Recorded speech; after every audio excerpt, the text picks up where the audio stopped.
आपका बेटा है। व्हाट रबिश, वो हमारा बेटा कैसे हो सकता है? बकवास है ये अपोजिशन वालों की चाल है हमें बदनाम करने की।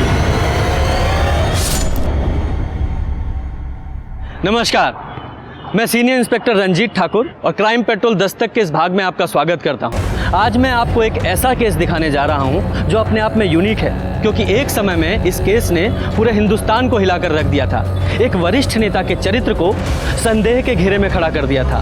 लीडिंग पार्टी के नेता यशवंत मिश्रा की कुर्सी और उनकी साख दोनों को हिलाकर रख दिया था।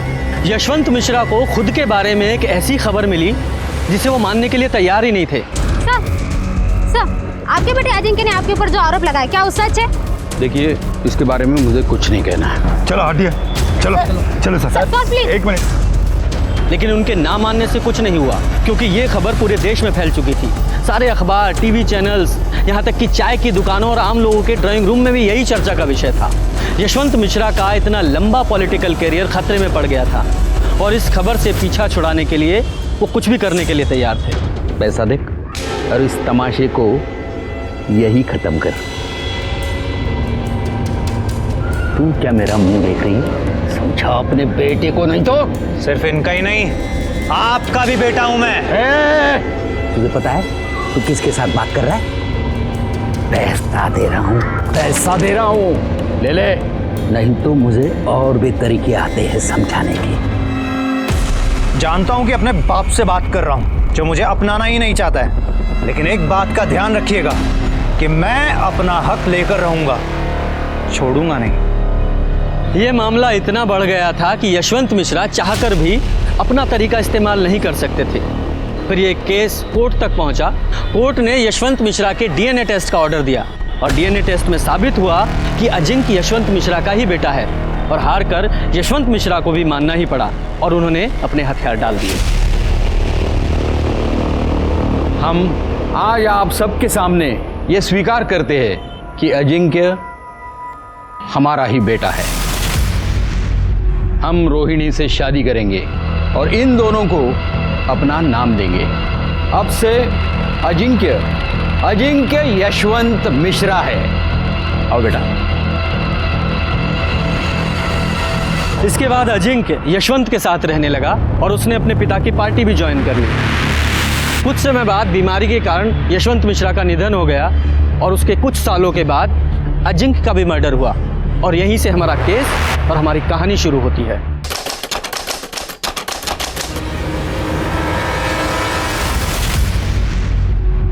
हॉस्पिटल लाने से पहले इनकी डेथ हो चुकी थी। डेथ का कोई रीजन? डिटेल एग्जामिन के बिना कुछ कहा नहीं जा सकता है। नाक से ब्लड आया है और गर्दन के ऊपर भी काफी निशान है।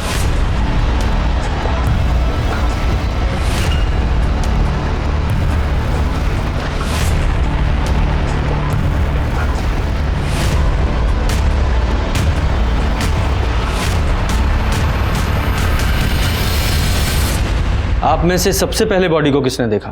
हमने देखा था साहब। आज दोपहर में 3 बजे बाबा को उठाने गए तो बाबा 3 बज गया बाबा।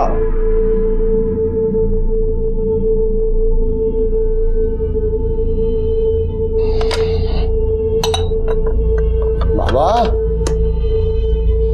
बाबा प्रोजेक्टा बिटिया, क्या हुआ एकनाथ? बाबा उठ नहीं रहे हैं, चाय नहीं पी है, 3 बज गए। चलो आओ देखते हैं। देखिए अभी तक सो रहा है। अजिंक्य उठो, अजिंक्य, अजिंक्य।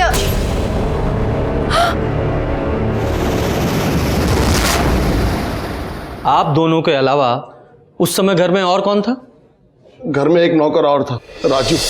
या क्या फालतू सवाल पूछ रहे? जब आपकी आंखों के सामने ये लड़की बैठी है जिसने मेरे बेटे को मार डाला, उसके बावजूद आप इतने विश्वास से कैसे कह सकती हैं कि इन्होंने मारा है?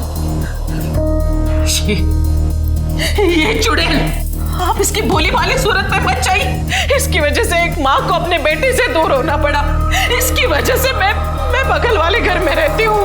इसने माँ बेटे को दूर कर दिया, इसकी वजह से सब हो गया है। आप अपने बेटे के साथ नहीं रहती, उसके बगल वाले घर में रहती हैं? अच्छा, आपने आखिरी बार अपने बेटे को कब देखा था? कल। आज सुबह भी मैं घर गई थी। मैं चाह रही थी कि मैं उसे अपने साथ हॉस्पिटल लेके चलूं। हॉस्पिटल? क्यों? डायबिटीज के कारण मेरे पाँव में स्वेलिंग था। मैं चाह रही थी कि मैं अपने बेटे के साथ हॉस्पिटल जाऊं। मैं उसके लिए उसे पूछने के लिए उसके घर गई तो एक नाथ ने बताया कि वो सोया है। फिर मैं खुद अकेली आ गई हॉस्पिटल। जब आप अपने बेटे के घर गई थी तो आपकी बहू प्राजक्ता भी वहीं थी? मुझे नहीं पता, मैंने पूछना जरूरी नहीं समझा। और जब यहाँ आई तो मुझे पता चला कि मेरे बेटे को वही यहीं ला रहे। इस टाइम से मुझे पता चला सर मेरा बेटा मर गया। लेकिन सर मेरा बेटा मरा नहीं, इस नाई ने उसे मार डाला सर। ये चुड़ैल मारा। आप शांत हो जाइए प्लीज। सिस्टर को लेके चलो। Relax. Yadav ji, sir, body को पोस्टमार्टम के लिए भेजिए और अपनी फॉरेंसिक टीम को लेकर अजिंक्य के घर पे जाइए। घर की अच्छे से तलाशी लीजिए और खासकर उस जगह की जहां पे अजिंक्य की लाश मिली। ठीक है सर। और आप स्टेटमेंट के लिए हमारे साथ पुलिस स्टेशन आइए। जी।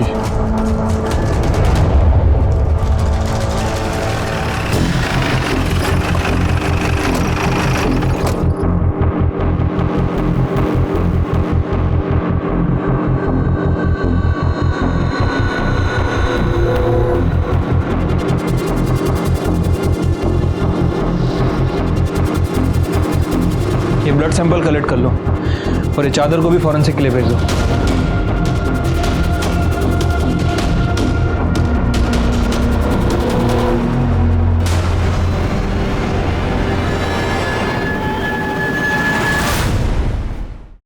यहाँ तो सिर्फ मेल के कपड़े हैं। तुम्हारी मैडम का सामान कहाँ है? साहब, उनके कपड़े उस कमरे में है। वो उस बेडरूम में रहती है ना। वो वहाँ रहती है? हाँ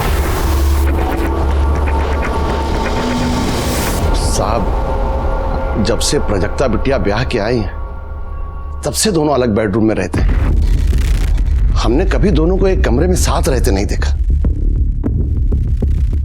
दोनों हस्बैंड वाइफ एक ही घर में रहते हुए अलग अलग बेडरूम में सोते थे, ऐसा क्यों?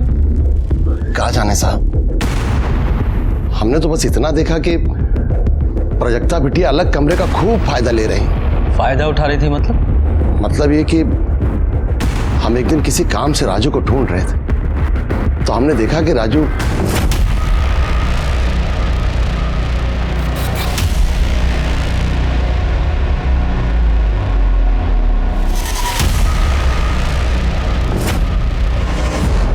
साहब, हम तो रसोइये हैं। खाना बनाना और परोसना हमारा काम है। ज़्यादातर हम किचन में ही रहते हैं। अब घर में क्या होता है क्या चलता है हमको नहीं पता साहब। जो दिखाई भी देता है और सुनाई भी पड़ता है।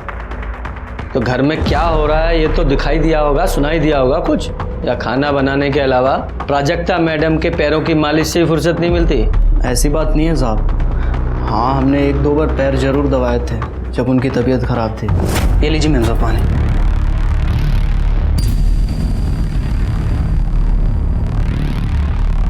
आज मेरे पैर बहुत दुख रहे हैं राजू। मैं दबा दूँ? नहीं ठीक है, मैंने दवाई खाई है, ठीक हो जाएगा। मैम साहब, गोली असर करने में बहुत वक्त लग जाएगा। आप रुको यहीं पे, मैं तेल लेके आता हूँ, दवा देता हूँ।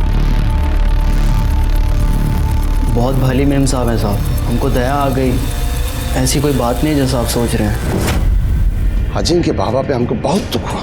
कितना मेहनत की अपने बाप से नाम के लिए, और जब से ये औरत आई है उनका पूरा जीवन बर्बाद। तुम्हारे कहने का मतलब ये है कि मालकिन का अपने नौकर से अफेयर था? हाँ तो, और ये तो एक बात है साहब, और उनका इरादा सुनेंगे तो आपका सर घूम जाएगा। नेता बनना चाहते हैं। जब से आई थी घर में धूम मचा के रखा था। बड़ी मालकिन से तो ऐसे बात करती थी, उन पे ऐसे गुर्राती थी जैसे कोई नौकर को हड़का रही। You know what? मैं आपसे ज्यादा पढ़ी लिखी हूँ तो आप मुझे तो मत सिखाइए कि क्या सही है क्या गलत। समझा ना आपको? Stay away. बड़ी मालकिन अपना इज्जत बचाने के लिए साथ वाले छोटे घर में रहने चली गई। बाबा पहले से ही शराब पीते थे। बड़ी मालकिन के चले जाने के बाद दिन रात शराब पीने लगे। दोनों में खूब झगड़ा होने लगा, पूरा घर कुरुक्षेत्र बन गया। बाबा इस बात के लिए इतना टेंशन लिए कि 2 बार तो उनका बाईपास सर्जरी हो, और डॉक्टर ने तो दारू पीने के लिए सख्त मना किया था, पर बाबा किसी की नहीं सुनते थे। आपने अजिंक्य को आखिरी बार जिंदा कब देखा था? कल शाम को जब लखनऊ कैंट से लौटे थे। लखनऊ कैंट क्यों गए थे? उनके क्षेत्र में पार्टी मीटिंग थी, इसीलिए गए थे। बड़ी मालकिन भी उनके साथ थी, और तब भी प्रजक्ता बिटिया का और बाबा का फोन पे खूब झगड़ा हुआ था। झगड़ा किस बात पे हुआ था? ये तो हमको नहीं पता साहब, क्योंकि कमरा तो बंद था। बिटिया चिल्ला चिल्ला के उनसे बात कर रही थी, तो बाबा का नाम ले रही थी, इसलिए हम इतना ही समझ पाए। और जब वो घर आए,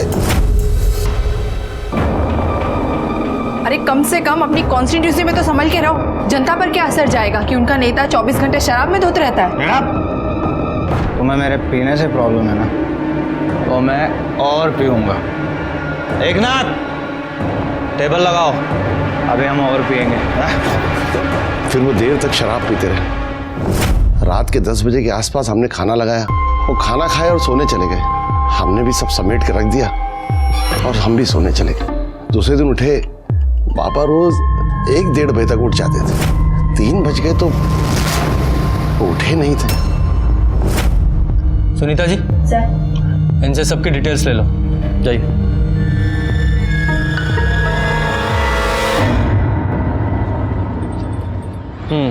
थैंक यू। लो Yadav ji. Thank you sir. Yadav ji, ये सबसे पहले ना हमें इस केस के लिए ये मिश्रा फैमिली है, इसके इंटरनल प्रॉब्लम को फिगर आउट करना पड़ेगा, और उसके लिए प्राजक्ता को काउंटर करना बहुत ज़रूरी है। Right sir. वैसे वो रोहिणी और एकनाथ भी प्राजक्ता के बारे में ही बोल रहे थे, और सर रोहिणी ने तो यहाँ तक कह दिया था कि प्राजक्ता ही मर्डरर है। उसके कहने से क्या होता है? हमें सिक्के का दूसरा पहलू भी तो देखना है, और उसके लिए सबसे पहले हम कल सुबह प्राजक्ता से बात करेंगे।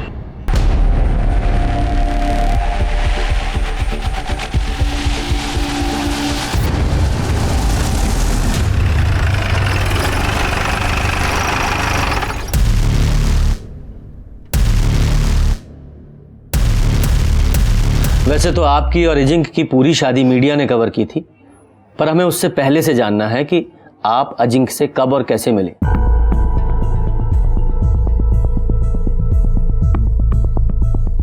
हमारी मुलाकात 3 साल पहले मैट्रिमोनी साइट में हुई थी। उस वक्त मैं एनजीओ में काम करती थी। घर वालों की तरफ से शादी का प्रेशर था, इसलिए मैट्रिमोनी साइट में अकाउंट खोला था। वहीं मुझे अजिंक्य मिले थे। फिर मैंने अजिंक्य को कांटेक्ट किया और कुछ मुलाकात में ही हम एक दूसरे को पसंद करने लगे। फिर हमने डिसाइड किया कि शादी से पहले हमें कुछ वक्त लिव इन में बिताना चाहिए, ताकि एक दूसरे को समझ सके, और ये जानना भी ज़रूरी था कि हम शादी के बाद पूरी ज़िंदगी एक दूसरे के साथ रह सकते हैं या नहीं। 1 साल लिव इन में बहुत अच्छे से गया, और उसके बाद हमने शादी कर ली। जब हम लिव इन में थे तब अजिंक्य ड्रिंक करते थे, पर ओकेशनली करते थे। फिर शादी के बाद पता नहीं क्या हुआ, उन्हें जो 24 घंटा शराब में धोते रहते थे। इस वजह से हमारे झगड़े भी होते थे, लेकिन हमारे झगड़े का कारण सिर्फ शराब नहीं थी। मतलब मिश्रा फैमिली का पास्ट, स्पेशली अजिंक्य का, जो बार बार हमारे रास्ते की दीवार बन रहा था। कैसा पास्ट? मीनल शर्मा, वो हमारी शादी के सख्त खिलाफ थी। उन्हें कन्विंस करने के लिए मैं उनके घर तक गई थी। अरे प्राजक्ता, तुम्हें ऐसा क्यों लगा कि मैं तुमसे नाराज होंगी?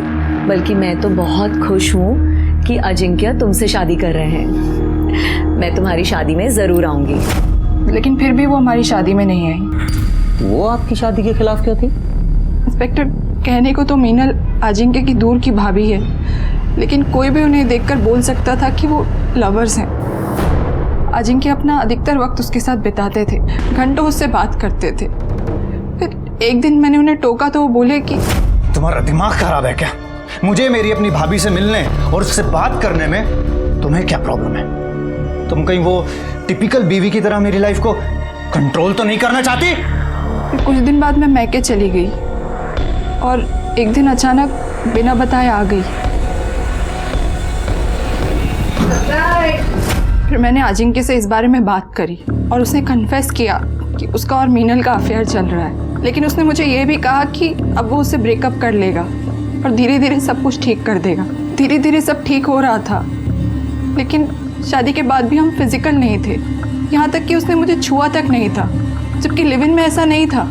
मुझे लगा कि मुझे ही कोई पहल करनी चाहिए, इसलिए उस रात को मैं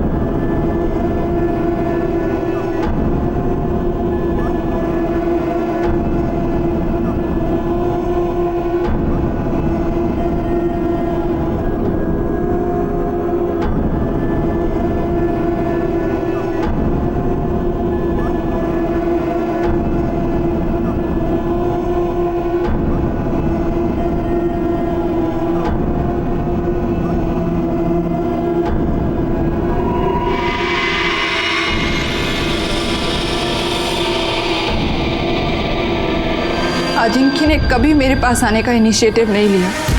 यहाँ तक कि हमारे बीच में ऐसा कुछ नहीं था जो एक पति पत्नी के बीच में होना चाहिए।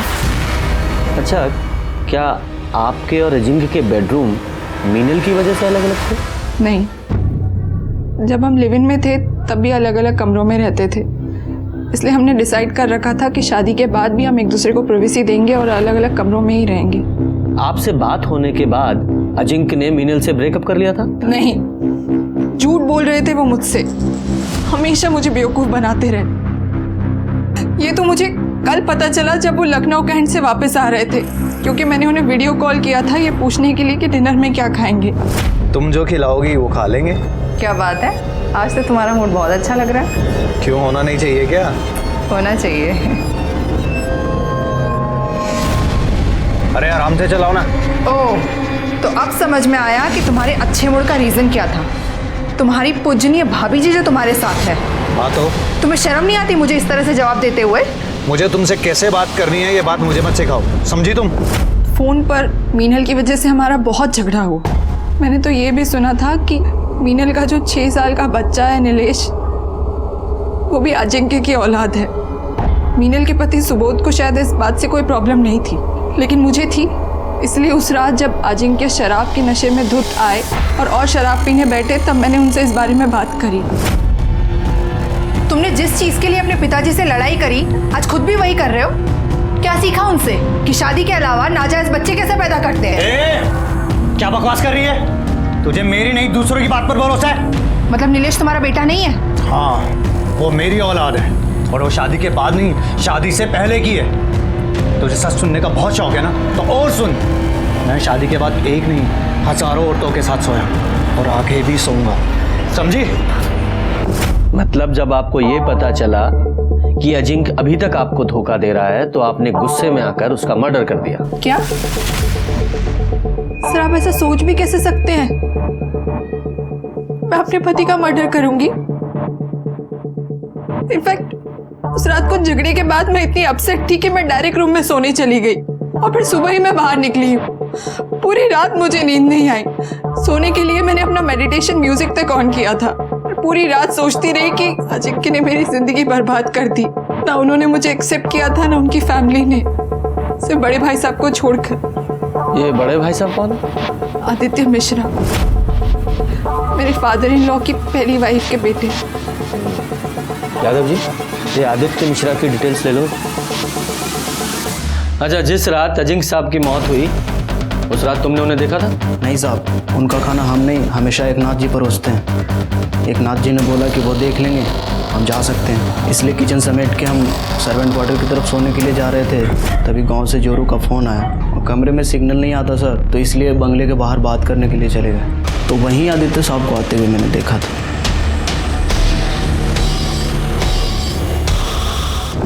ये आदित्य कितने बजे आए थे? 11 बजे के आसपास आए होंगे सर। और वापस कितने बजे गए? वही आधे घंटे के बाद 11:30 बजे के आसपास। यकीन से कह सकते हो कि वो हड़बड़ी में निकले थे, मतलब जल्दबाजी में थे? हाँ साहब, वो एकदम हड़बड़ी में थे और तेज़ी से निकल गए। अच्छा, उस रात वो अजिंक्य से मिले थे? कुछ झगड़ा वगैरह हुआ था आपस में दोनों का? साहब, हम बाहर हेडफोन लगा के अपनी जोरू से बात कर रहे थे, इसलिए अंदर का कुछ सुना नहीं। और अजिंक्य बाबा से तो हम कोसों दूर रहते थे साहब। वो बहुत बकलोल आदमी थे। उनकी माताजी भी उनके पीने और बुरी आदतों से परेशान रहती थी। हम एक दिन अपने कानों से सुने थे, वो बोल रही थी कि उसको भगवान उठा ले तो सुकून मिले। यादव जी, सर, इसकी डिटेल्स ले लो। और ये आदित्य को पुलिस स्टेशन बुलाओ पूछताछ के लिए। ठीक है सर। पोस्टमार्टम रिपोर्ट का क्या हुआ? कल तक आ जाएगी sir.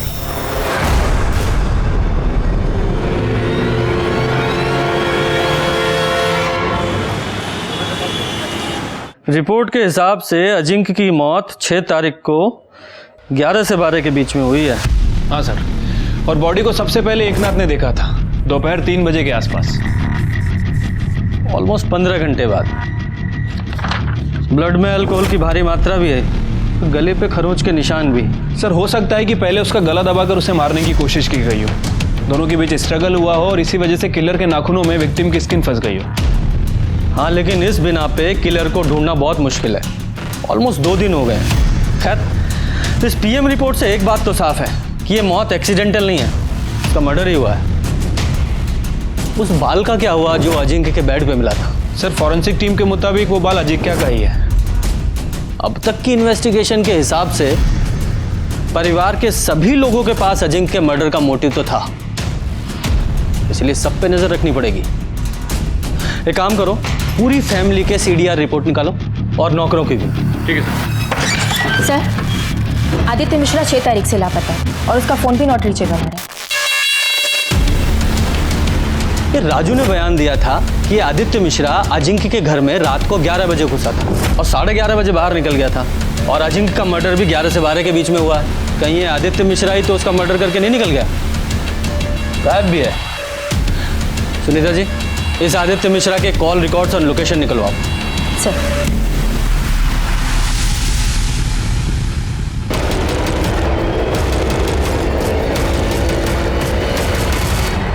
Ajinkya Mishra murder case में पुलिस के हाथों अब तक कोई सबूत नहीं लगा।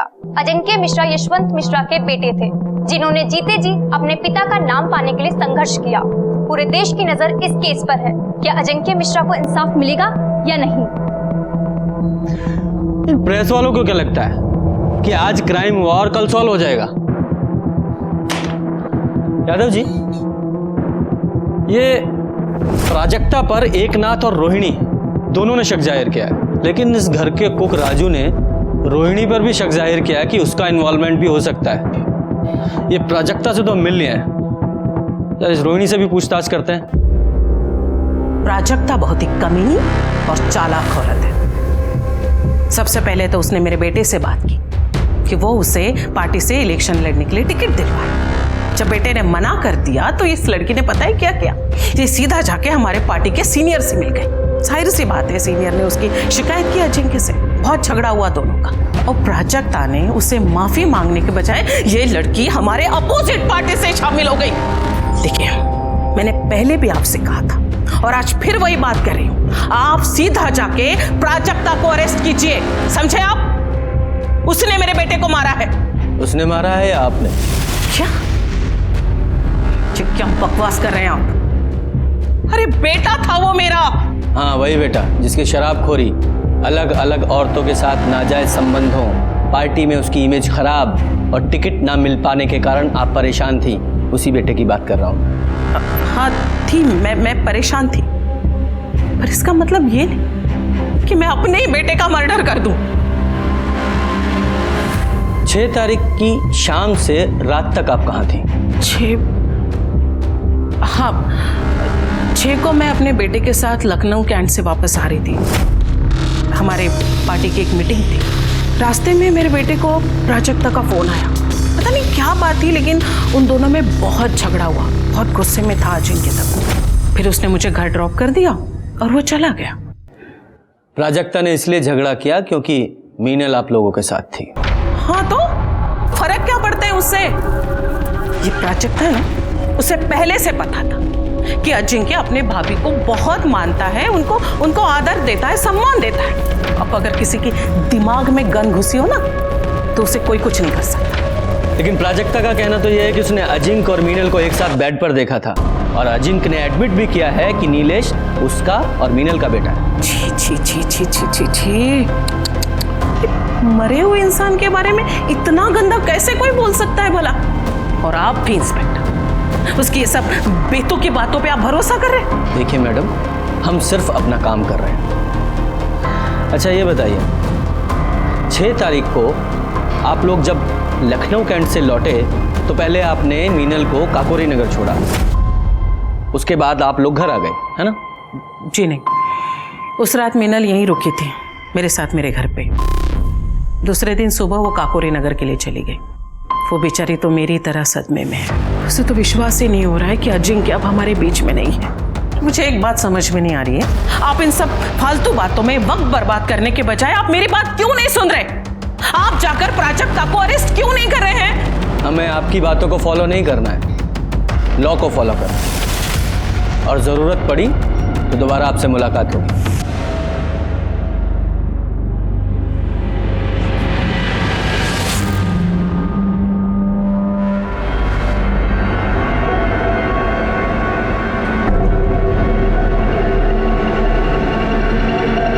हाँ सुनो, अभी पुलिस आई थी पूछताछ करने, तुमसे भी पूछताछ करेंगे।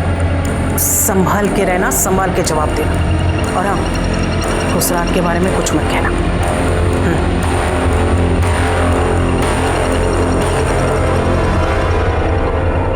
यादव जी सर, ये रोहिणी बार बार प्राजक्ता को ब्लेम कर रही है, इसका कोई तो रीजन होगा।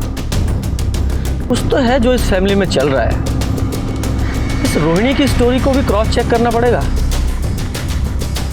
और ये अजिंक्य की भाभी मीनल, इससे भी मिलते हैं, पता तो चले कि ये प्राजक्ता झूठ बोल रही है सच।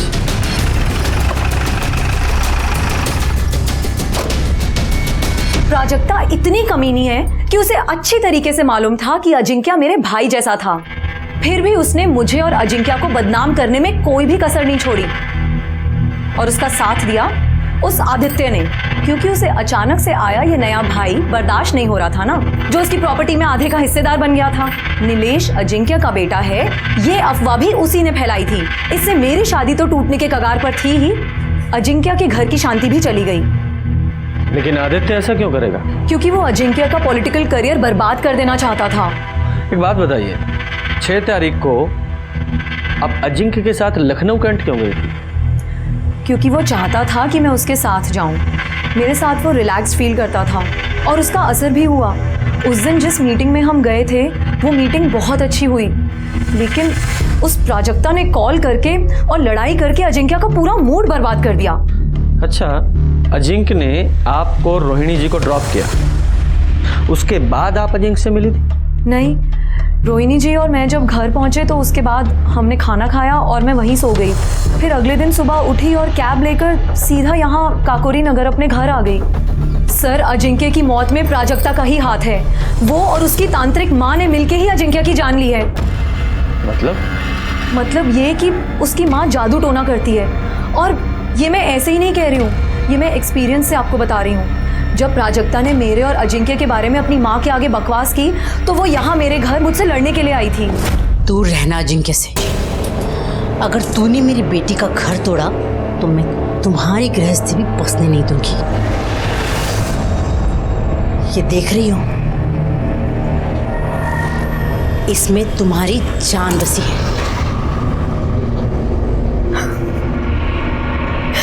इसमें मेरी जान है।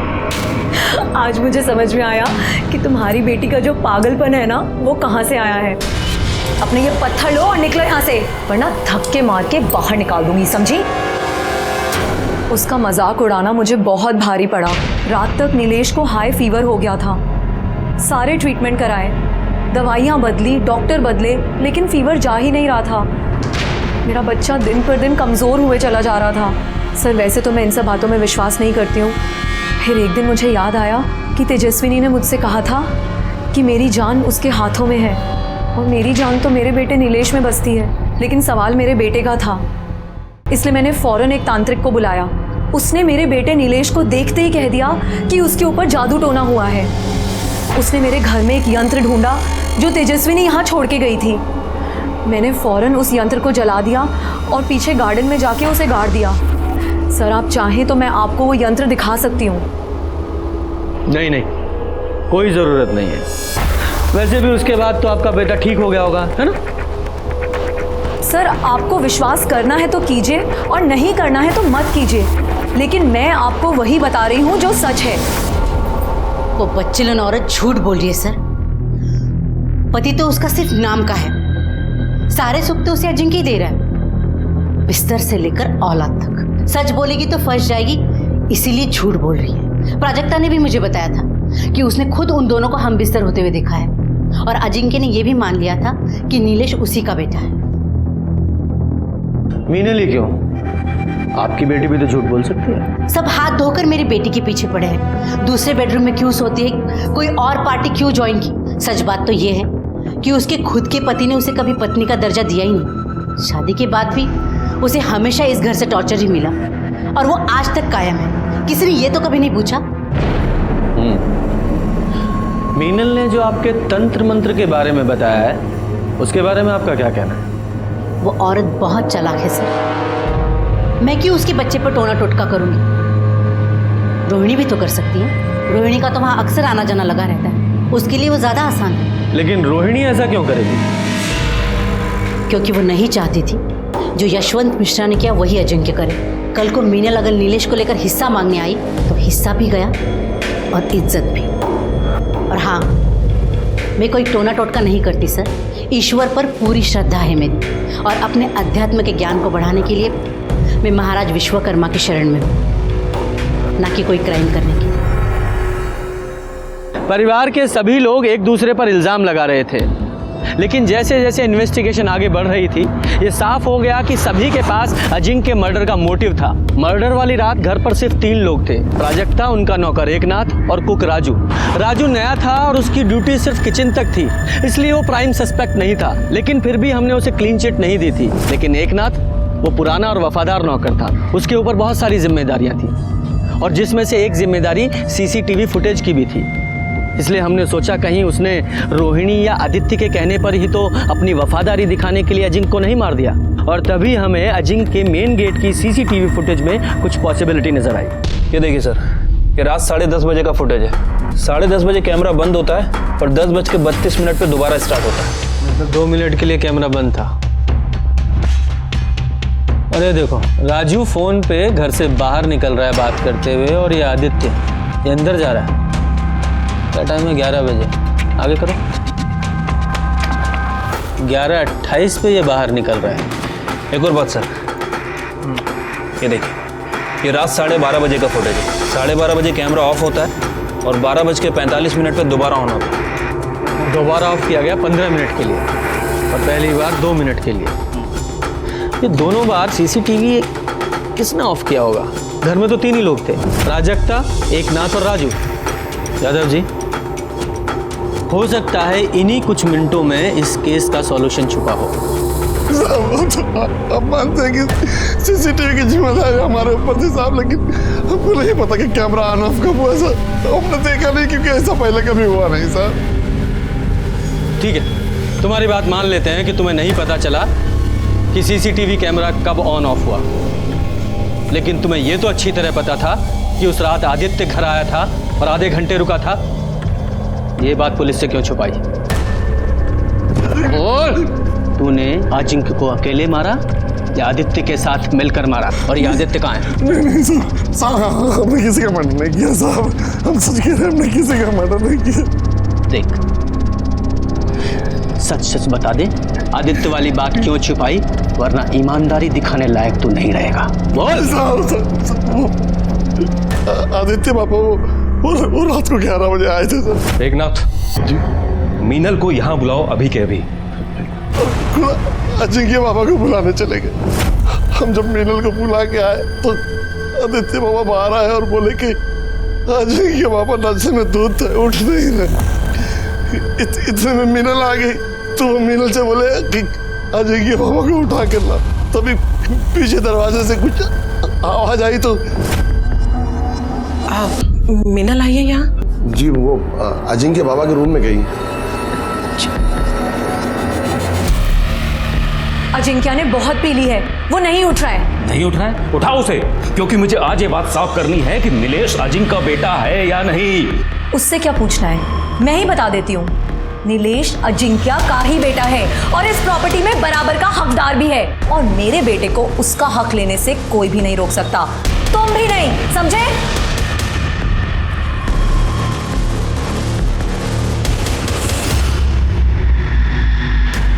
देखा आपने, क्या कह रही थी वो? हाँ, जो कुछ भी आपने मेरे साथ किया है वो सब कुछ आपके साथ हो रहा है। तुम और तुम्हारा बेटा, तुम दोनों मिलके मुझे सड़क पे लाए थे ना, अब तुम्हारा नंबर है।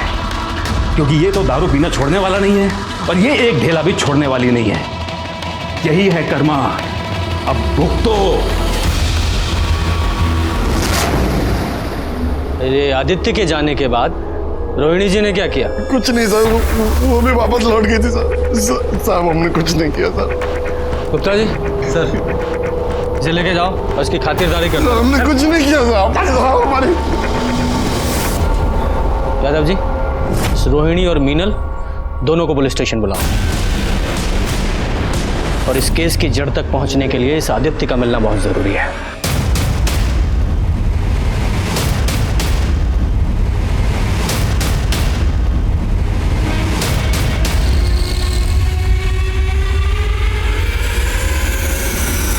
ये सच है कि मेरे बेटे नीलेश का असली फादर अजिंक्य ही है। शादीशुदा होने के बावजूद मेरा अजिंक्य के साथ अफेयर था। मैं नहीं चाहती थी कि उसकी शादी किसी और के साथ हो। अजिंक्य के खाना खाने और सोने जाने वाली स्टोरी के अलावा 6 तारीख की रात को और क्या हुआ था? देखिए, एकनाथ मुझे बुलाने के लिए आया। उसने बताया कि आदित्य आया हुआ है और किसी इम्पोर्टेंट मैटर पे उसको बात करके आज ही उसे ख़त्म करना है। तो मैं पीछे के रास्ते से अजिंक्य के घर गई। आदित्य ने मुझे अजिंक्य को उठाने के लिए कहा। इतनी रात को मुझे यहाँ क्यों बुलाया है? मुझे तुमसे कुछ बात करनी है। मुझे तुमसे कोई बात नहीं करनी है। बाद में पछताने से अच्छा है कि अभी सब कुछ क्लियर हो जाए। जाओ जाके अजिंक्य उठाओ। ठीक है। मैं अजिंक्य के रूम की तरफ जा रही थी तो प्राजक्ता के कमरे से मोटिवेशनल म्यूजिक की आवाज़ आ रही थी। मुझे लगा कि वो सो गई। अजिंक्य ने मुझे उसकी इस आदत के बारे में बताया था। मैं अजिंक्य के रूम में गई और उसे उठाने लगी। अजिंक्य, अजिंक्य उठो। मैं डर गई थी। मैंने आदित्य को आकर कुछ भी नहीं बताया। अजिंक्य ने बहुत पी ली है, वो नहीं उठ रहा है। क्योंकि वो इसका इल्ज़ाम मेरे ऊपर ही लगा देता और मुझे ही फंसा देता। आप अजिंक्य के रूम में एग्जैक्ट कितने बजे गई? 11:15 बजा होगा शायद। 11:15। फिर? मैंने आदित्य और मीनल की सारी बातें सुनी। मीनल अचानक गुस्सा होकर वहां से चली गई। तभी आदित्य की नजर मुझ पे पड़ी। उसने आकर मुझे चेतावनी दी कि कैसे प्राजक्ता और मीनल दोनों मेरी जायदाद हड़पना चाहती है। फिर आपने क्या किया? कुछ नहीं। फिर मैंने रोहिणी जी को वहां आते देखा लेकिन अनदेखा कर दिया और वहां से जाने का नाटक किया। आदित्य ने रोहिणी जी से क्या कहा मैंने ये भी सुना। आदित्य उसके बाद वहां से चला गया। रोहिणी जी एकनाथ के पास गई और बोली, एकनाथ, देखो तुम हमारे सबसे पुराने, सबसे वफादार, इसलिए मैं अपने दिल की बात सिर्फ तुम्हें बता सकती हूँ। देखो, हम ना पहले ही अजिंक्य की वजह से हमारे परिवार पे बहुत सारी मुसीबतें आई है। मेरे घर को बर्बाद होने से बचा लो। तुम अजिंक्य को मार डालो, खत्म कर दो उससे।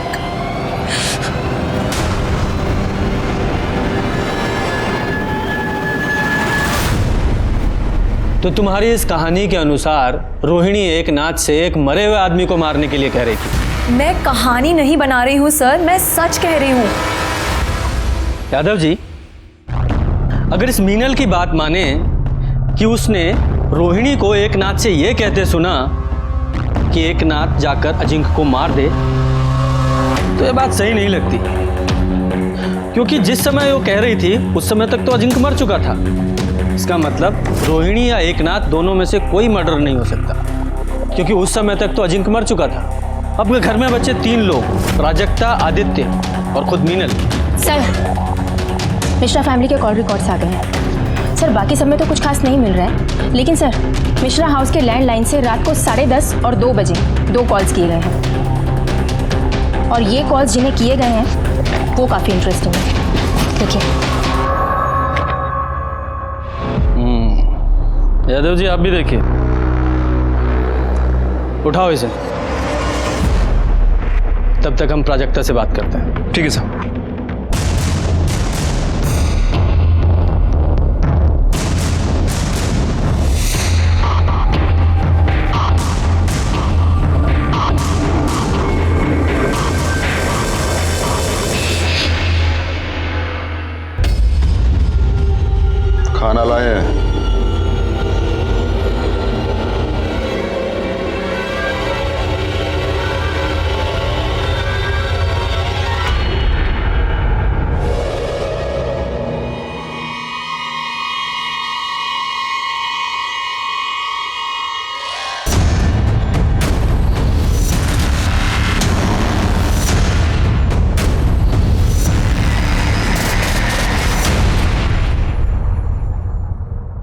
रजक्ता की माँ तेजस्विनी ने मुझे फ़ोन किया था कि अजिंक्य ने कन्फेस किया है कि नीलेश उसका बेटा है, और मुझे पता था कि मीनल रोहिणी के घर में रुकी हुई है।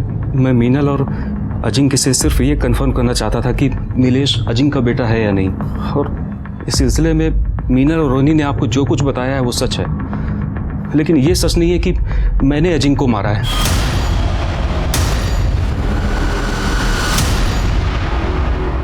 रात को 11:05 पर जब तुम अजिंक्य के रूम में गए तो वहां क्या देखा? मैं जैसे रूम के अंदर गया तो मैंने देखा कि वो अजिंक्य उठो।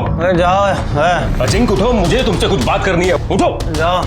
अजिंक्य। उस रात मैं अजिंक्य के घर से अपने घर लौटा तो मैंने देखा कि मैं अपना अस्थमा का पंप अजिंक्य के घर में ही भूल गया हूँ। तो मैं इसे लेने के लिए रात को करीब 12:30 बजे उसके घर गया। तब मैंने सोचा कि मैं पीछे के दरवाजे से एक नाथ से मंगा लूँगा, लेकिन जब मैं वहाँ पहुँचा तो मैंने देखा कि घर का दरवाज़ा खुला हुआ था और रजक्ता अपनी माँ के साथ बाहर आई। तभी अचानक पीछे से किसी ने मेरे सर पे वार किया और मैं बेहोश होकर गिर पड़ा।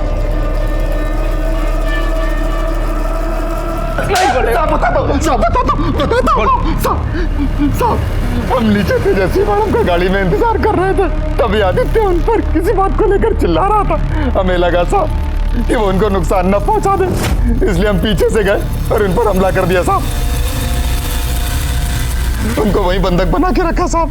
हमने ये अपनी मर्जी से नहीं किया साहब। किसकी मर्जी से किया?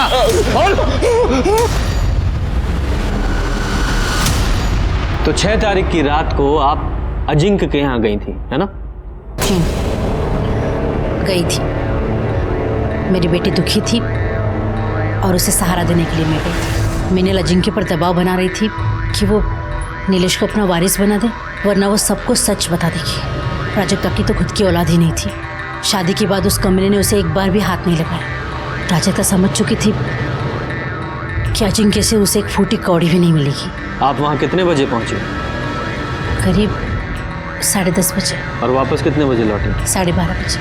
हाँ, इसका मतलब प्राजक्ता ने 10:30 बजे और 12:30 बजे CCTV कैमरा ऑफ कर दिया ताकि बाद में किसी को भी पता ना चले कि आप वहाँ गई थी। 12:30 बजे जब मैं वहाँ से निकली, घबरा मत, किसी को कुछ नहीं पता चलेगा कि ये सब हमने किया है। और वैसे भी इस सारी प्रॉपर्टी पर तुम्हारा ही हक है। उस अजिंक्य को तो मरना ही था, नहीं तो वो मीनल और उसका पिल्ला सब कुछ हत्या लेते। अच्छा, तुम लोगों ने अजिंक्य को मार दिया, वो भी जायदाद के लिए? लेकिन ये जायदाद तुम लोगों को मिलेगी नहीं। मैं पुलिस को सब कुछ बताऊंगा। मैंने संतोष को कहा था कि उसे कुछ दिन के लिए बंधक बना के रखे। उसके बाद मैं उस पर मंत्र फूंकने वाली थी, उससे उसकी याददाश्त चली जाती और वो सब कुछ भूल जाता।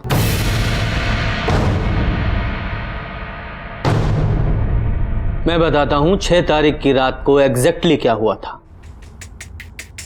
अजिंक्य के खाना खाने और सो जाने के बाद तुम अपने रूम में गई, वहां से रोते रोते अपनी मम्मी को फोन किया, उन्हें अपनी दुख भरी कहानी सुनाई। उन्होंने आपको सलाह दी अजिंक्य को मार दो और उसमें वो तुम्हारी हेल्प करेगी।